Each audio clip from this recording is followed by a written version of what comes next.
where does one begin with Kill la Kill? It was the first TV anime produced by Studio Trigger, and in my mind it was a solid showing. Some might deride it as a gender-swapped Gurren Lagann with pretty dresses instead of big robots. And in a sense, they might be correct, but none of those need to be the bad things that it is implied they are. In many ways, Kill la Kill is indeed a spiritual successor of Gurren Lagann. The two share many themes, and many people who worked on Gurren Lagann jumped ship from Studio Gainax to form Studio Trigger. Both Kill la Kill and Gurren Lagann share a sense of irreverence. They kick logic to the curb and do the impossible. That's how they roll. But that's also where the similarities sort of end. In Gurren Lagann, the central conflict could be broken down to Simon realizing that he can grow beyond what he is, emerge from the massive shadow that Kamina cast, and become a great person in his own right. By contrast, the central conflict of Kill la Kill is Ryuko, and to a lesser extent Mako, Senketsu, and Satsuki all coming to terms with who or what they already are, and accepting themselves, faults and all. To this end, there are several key points where Ryuko is tested and forced to either grow or remain stagnant. The first hurdle is merely to be seen in her Kamui. After encountering Senketsu in the ruined basement of her father's home, she dons a cloak to avoid the embarrassment of being seen in such a skimpy, frilly outfit. But when push comes to shove and she's forced to fight, the cloak is eventually snagged and torn off, revealing more or less everything. Of course, Ryuko's back was against the wall. Should she had decided that she didn't want to be seen, it would have come at the cost of Mako's life, who likely would have been boiled to death.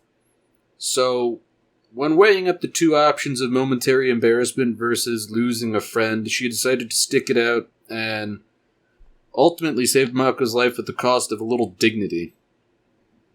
Next, Ryuko is forced to grow again when she fights Lady Satsuki, the quasi-fascistic ruler of Honnouji Academy, who happens to have a Kamui of her own.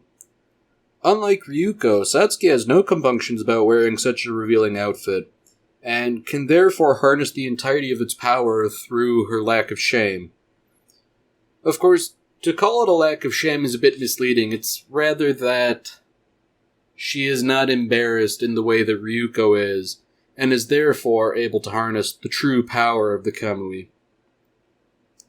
Ultimately, if she doesn't want to get her ass totally handed to her, Ryuko is forced to part with her shame if she wants to survive, and put herself on the same level as Satsuki if she wants to win. Ultimately, although Ryuko does this, things sort of end in a draw, but the lesson Ryuko learned permeates the rest of the series in that the shamelessness is not necessarily a bad thing. Finally, Ryuko is forced to grow one final time after having learned about her parentage and her heritage.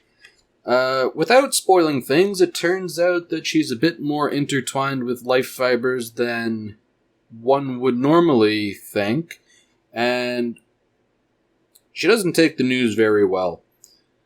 In fact, she deviates quite a bit from what one would consider perhaps the optimal path, as accepting one's parentage and biological makeup is probably a much bigger pill to swallow than merely wearing a skimpy bikini. But with great trepidation and considerable help from her friends, Ryuko is able to accept what she is and has always been. And now that she's unencumbered by this knowledge, she's able to fight freely without reservation, regret, or resentment.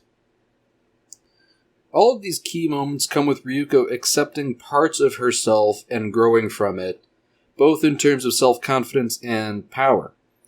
Like Gurren Lagann, improvements in the self are accompanied by ever-increasing stature, and both ultimately culminate to a big battle in outer space, even if the methods of reaching the destination are different. Ultimately, Kill la Kill is a wild ride that deserves a watch in its own right. See you, Space Cowboy.